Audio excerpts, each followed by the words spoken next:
Hey guys, so I just finished not too long ago. I had to wake up at 5 o'clock in the morning to do it, but I finished watching Lock and Key, which is an adaptation of a comic book, which I have never read, but it looks pretty cool.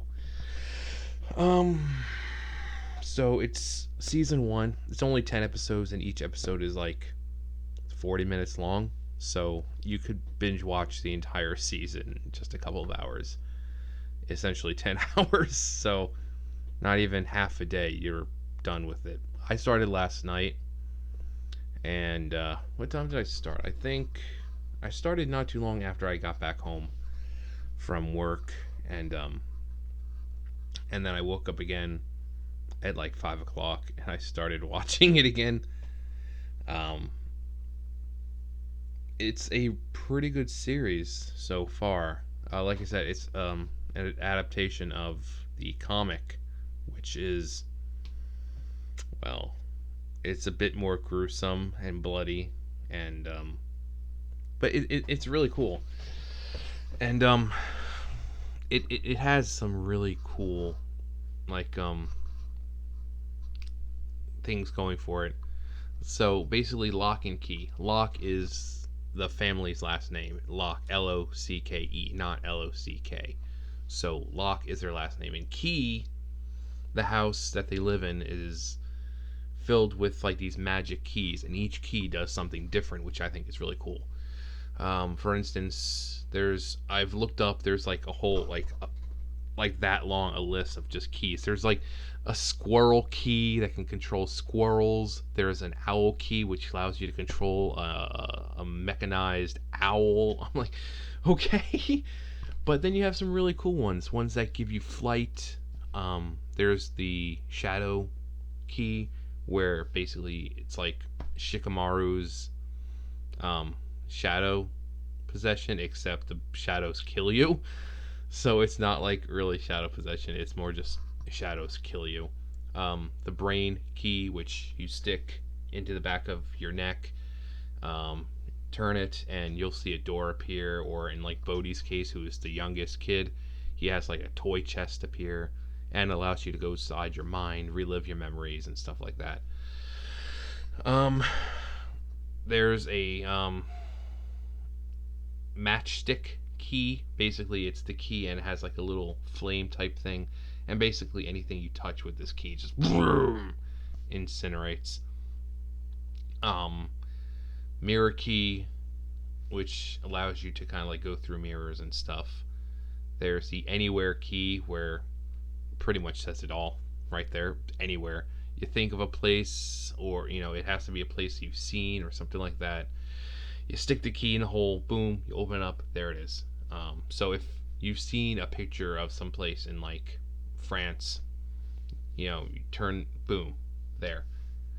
Um, the echo key, which it's almost similar to the resurrection stone. The echo key can actually bring back dead people to an extent. It brings them back, but it traps them in one specific place, and they're not able to go anywhere unless they have the anywhere key, which that's kind of like a loophole. If they have the anywhere key, they can leave. If they don't have that, then they're kind of stuck where it is. So basically, it starts off. They move to um, Matheson, Massachusetts, from Seattle, and it's a nice sunny, snowy day. Snow's all on the ground. It's actually a pretty nice set. I think it's Nova Scotia that they filmed in. Really nice place. So they move into this house, and it's a huge house. It's like an ugly green color though, and so basically it starts off normal. You think it's okay, the father died, and this and that, and we kind of start seeing how he died. Bodhi, the youngest, starts to hear whispering. He finds the well, where basically the spirits are kind of confined to if they're recalled due to the echo key. and he hears a voice because he's like, "Hello, hello, hello," and then a voice comes back to him, but it's a female voice, and it's like, "I'm your echo," and at first we don't see the source. I think it's like the third time that he goes to the well, and we see a figure kind of step out where you see it's a female, and so she wants the anywhere key because she's been trapped down there and she wants to escape so badly. So, he manages to find the key and he tests it and he ends up going to the ice cream shop that they visited when they first got to town, and he gets an ice cream cone, and it's pretty funny. It's like his sister comes in after because she was in the shower, comes out, and she's like, did who, how did my bracelet break? It's like, I did it. The key was there was a key inside, and like Dad gave that to me, and I said I protect it. He's like, well, I have a key that can take us anywhere, and blah blah blah. It's like, see, I already, you know, I got some ice cream from the ice cream shop, and she's like, no, you got that from the freezer, and I'm thinking like, yes, there was an entirely good, perfectly preserved looking ice cream cone just sitting there in some dirty freezer. So he tries to do, and he actually tries to go to France or Paris. He opens a door, and it doesn't work. Um, he takes it back to Echo at this point, and it's like, well, it didn't work. And she was like, well, it needs to be a place that like you've actually have to seen it. You don't have to be there, but you need to have seen it. So it's kind of like, I don't know. You kind of I don't know. I mean, but it's an interesting thing where you have to. It's kind of like with Death Note, where you have to see the person's face and everything in your mind to kill them. But here, it's like you have to know the place and see it basically in your mind for it to actually work. So, if you want to go to France or Paris, Paris, France, but you don't have the image of your mind because you've never seen it or you're not thinking of it, you're just going to open that door and it's just going to lead to the closet. They find the mirror key, they find the brain key. Their mom ends up going through the mirror and getting messed up in there. They each see the reflection. It's all like they're looking at looking at themselves in the mirror, and the reflections are like, because the mirror world essentially, people usually don't come back once they're inside. They usually die. They showed a bit of the floor, and there were like corpses, like skeletons on the ground, to show the people who have gone in there and died. So the mirror, they go in. So the kids' names, Bodhi, Tyler, and how's her name? It starts with a K. But they go in, try to get their mom. So they don't want to go in just all of them. So they wrap a rope around Tyler. He goes in, grabs their mom, comes out. After that, she doesn't seem to remember anything. Apparently, in this world, once you become an adult, magic is unknown to you. You just completely forget all about it. Kind of like the real world. You believe in Santa Claus when you're a kid, but then when you get older, you're like, that's not real. How can one man do that all in one night? But, I mean, I'm just going to summarize from this point, just to kind of get through the video. We're at 9 minutes already, and I've just pretty much just started with like the first 2-3 episodes, like first 1 or 2 episodes. New in school, this and that. They moved to another, like I said, they moved from Seattle to Massachusetts into a new house. Everyone knows the house because they're like, oh, it's haunted. A person went in there, went crazy. Now they're living in a psych ward and all that great stuff. They keep finding keys because the keys are whispering to them. You can hear the keys, and they find a bunch of keys, like a music note one. You put it into a music box and you kind of say a person's name. I guess you have to look at them. Say a person's name, you can kind of get them to do whatever the hell you want them to do, which is pretty helpful. There's the ghost key. There's a door in the house that can only be opened with this key. You open it up, you step out, and you essentially your spirit leaves its body. You can fly around and this and that. Um, and then once you're done, you just return through the door, whatever, and you go back into your body. You're alive again. Yay! Like I said, there's the matchstick, which you just touch it, just boom, and just set ablaze. Um, the mirror key, like I said, the brain key, which allows you to go into people's minds. There's a key that has like a little flower and allows you to open up this, I guess, kind of like a storage area for memories in a tree. um, there's the Omega key, which essentially opens up a fucking door to the demon realm. Um, so there's a bunch of keys, and basically, it's almost like the Deathly Hallows. The one who gathers all the keys will be like a master of keys. Um, so pretty much the entire time, Echo, who we now know as Dodge, is looking for these keys. There's a side story about Nina, that's the mother. Her husband died. He had friends and everything, and like apparently 3 of them died from going to a cave and this and that. We find out they were like key keepers of the key. They protected these keys, but when they found the door that opened up to the demon realm kind of like shoots out essentially like demon energy, so that way it can take over. Because if it doesn't, it turns to like iron, and then just like Spider-Man's away. So one of their friends, Lucas, gets hit with it, and everything's fine at first, and then that same night he goes on like this rampage and ends up like killing 2-3 of their friends. And then Nina's husband, Rendell, I think it's pronounced Rendell. At first I thought it was Randall, but no, it's actually like Rendell. He ends up killing Lucas. Ellie, who is Lucas's girlfriend, ends up using the Echo key to bring him back, but he's still infected by the demon. So so much for that. And yeah, I mean, I really don't want to get too much into it, because I mean, I feel like talking about it will just kind of spoil things. So I'm not going to say how it ends, how season 1 ends. I'm not going to say major plot points.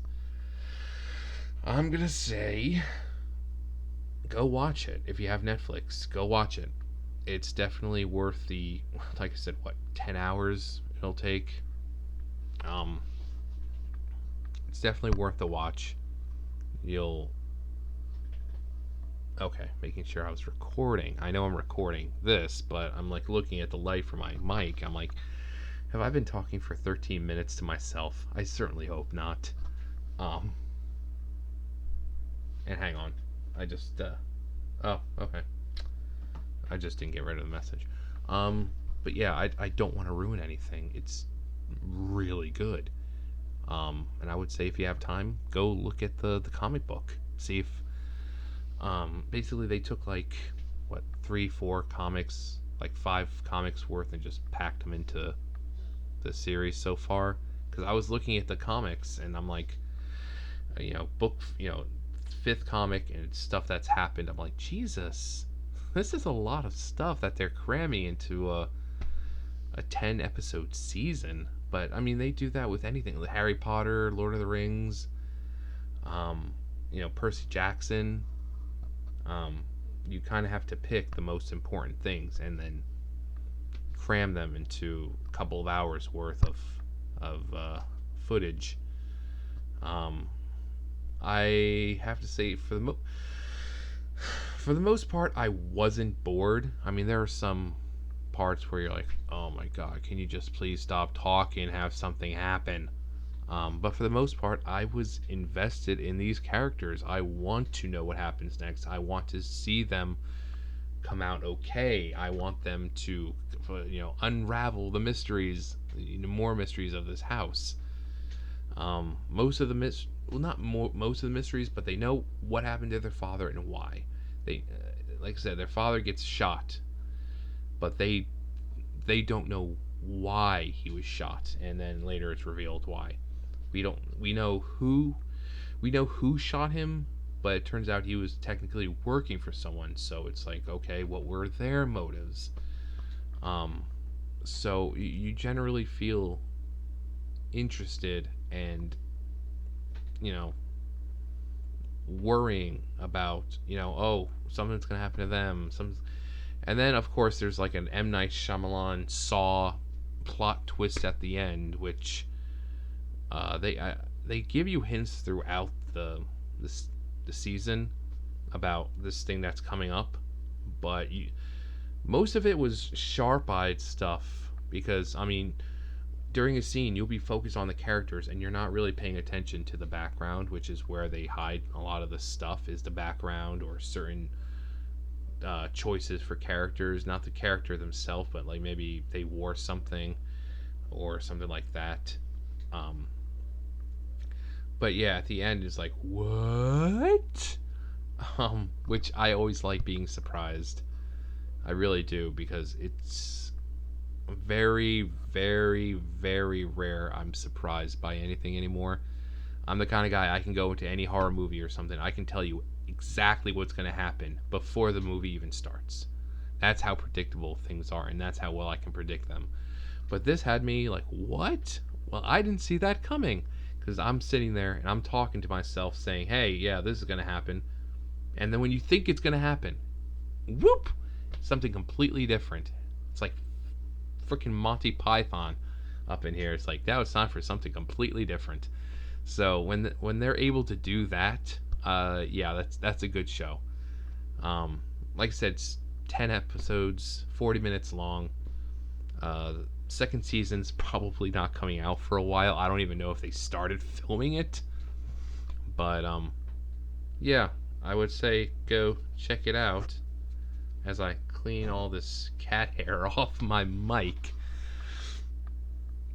But like I said, if you have Netflix, check it out. It's definitely worth it. If you don't get Netflix, I mean, do it. Just do it. And if you've seen it already, or if you go watch it, come back and tell me what you think, because I'm really eager to see what happens next season. I really like the story, the characters, the idea. Keys being able to do different things, and it's not like I don't think it's where they, oh yeah, just take all the keys, combine them in together, and get one huge awesome key that does everything. Um, but I like the fact that each key has a cool ability, except for like the squirrels and stuff like that. I'm like, why would you want to control squirrels or a mechanical owl? That's why. Um, there was another one that seemed really stupid. Oh, there's like a gender one where you can switch your gender. There's a sex one where you can change your sex. Um, there's the disguise one where it kind of like right here, you just stick the key up in there and you can kind of look like whatever you want. Which technically, wouldn't that be the gender and this sex one anyway? Or no, it's not sex, and it's race and gender, which is, if you're able to just, one key is able to make you into someone else, but then again, I think it's like, me, I'm white, but then I'll still look like me but be like black, or I'll still be me but I'll have like of a JJ rather than a wee wee, so I think that's the difference. The other one is like glamour kind of thing, a disguise, you just boom, turn to someone else. But this one will actually just repurpose your no areas into the opposite. So I guess, okay, it's like, hey guys, I'm bored, I'm tired of all the time, so let me try doing a little bit of that. I mean, I don't see the point of those keys, but anyways, 20 minutes. Holy fuck. And 20. Ding, ding, ding, ding, ding. All right, anyways. Thumbs up, thumbs down, comment, subscribe. Let me know if you've seen it. Let me know what you think of it. And let me know what you hope to see in the next season of It. Not the creepy clown It, but It, as in the series that we're talking about. Let me know below. And with that, I will see you guys next time. Bye, guys.